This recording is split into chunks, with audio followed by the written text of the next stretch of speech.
এখনকার আমাদের আস্বাদনের বিষয়।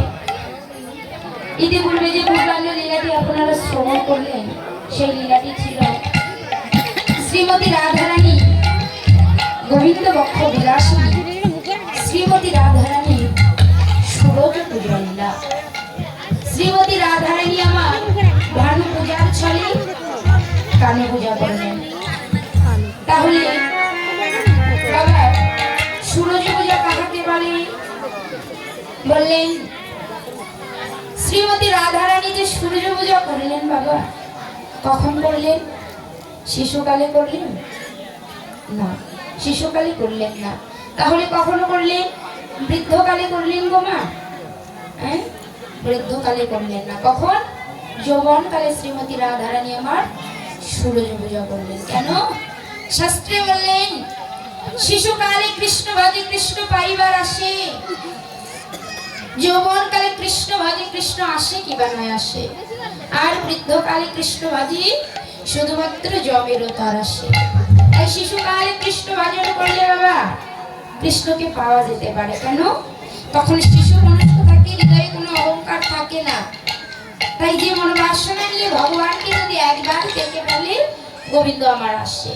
আর যৌবনকালে কি হয়? আমাদের যৌবনের উন্মাদনায় কৃষ্ণ আসতেও পারি আর নাও আসতে পারে। আর বৃদ্ধকাল আসলে কেমন হয় মা? আমাদের গালে দন্ত থাকে না, শ্রবণ ঠিক মতো শোনে না, চরণ ঠিক মতো চলে না, আমাদের এই জিহ্বা আড়ষ্ট হয়ে যায়।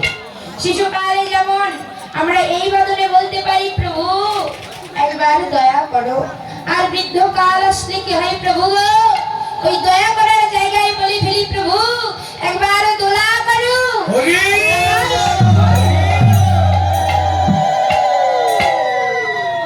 তাই ভর দুপুরবেলা শ্রীমতী রাধারানী আমার সূর্য পূজা করলেন। তো সূর্য পূজা করে শ্রীমতী রাধারানী ঘরে ফিরে গেলেন। পর্যায়ক্রমে যে লীলাটি ভগবান শ্রীকৃষ্ণ ওই গমন গোষ্ঠীর সময় গোচরণে এসেছিল, সমস্ত সখাগণকে সঙ্গে করে নিয়ে খেলা করতে। এখন পর্যায়ক্রমে লীলাটি এখন ফেরবার পালা। তাই লীলাটির নাম দিলেন উত্তরাগষ্ঠ লীলা। তো বাবা উত্তরাগষ্ঠ কাহাকে বলে? এই যে আমরা জাগতিক জগতে ঘর থেকে এসেছি কীর্তন শ্রবণ করতে, আমরা সকলে এসেছি, আমাদের আসার পালা কিন্তু মা শেষ, তাই না? এখন আমাদের যাবার পালা। ঠিক তেমনি ভগবান কৃষ্ণচন্দ্র সমস্ত ভগবানকে সঙ্গে করে নিয়ে গোষ্ঠ গোচরণের খেলা করলেন। ঠিক তেমনি আমরাও এসেছি বাবা এই জগতের সংসারে। তিনি খেলা করলেন গোষ্ঠের খেলা, আর আমরা কিসের খেলা করছি?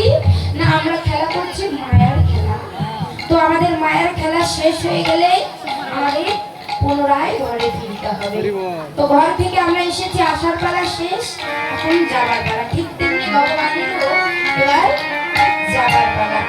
তো আমরা মাতৃগর্ভ থেকে বাবা এসেছি, যেদিন ধরার মাঝে আমরা ভূমিষ্ঠ হয়েছিলাম সেই দিন হয়েছিল আমাদের আসার পালা। এখন আমরা মাতৃগর্ভ থেকে কোন পথে এলাম সেই পথের সন্ধান কিন্তু সকলেই জানে বাবা। কিন্তু এই মায়ার পরিত্যাগী করে, এই মায়ার সংসার পরিত্যাগী করে আমরা যে কোন পথে চলে যাব সেই পথের সন্ধান কিন্তু আমরা কেউ জানি না বাবা। তাই বললেন এই পদে বলে নেই সেই পদের সন্ধান বলি, তাই তার নাম বৈষ্ণব পদাবলী। তাই হরিবল সেই লীলার আমরা শুনবো। তো লীলা পরিবেশনা আমার অনেক ভুল করতে হবে। কেননা যারা মহৎ ব্যক্তি ব্রহ্মা বিষ্ণু শিব যারা সম্মুখে দাঁড়িয়ে প্রভুর লীলা আস্বাদন করলো, তার গুণের কথা রূপের কথা নিজ বদনে প্রকাশ করলো, তারা বলতে পারলো না। আর আমার মতো অধমা হয়ে কেমন করে বলতে পারি বাবা? কথা দিয়ে বললেন ভক্তের কৃপা হলে অসাধ্য সাধন করা যায়। সেই ভক্তই আপনারা, কেননা ভগবান তার ভক্তকে মাথায় গড়ে রাখলেন। তাই আপনাদের চরণ ধরে নিবেদন, আপনাদের চরণের কিঞ্চিত কিঞ্চিত চরণ ধুলির কিঞ্চিত কিঞ্চিত অংশ দিয়ে এই অবমান হস্তকে আশীর্বাদ করবেন। সেই চরণ ধুলির বলিয়ারে বলিয়ার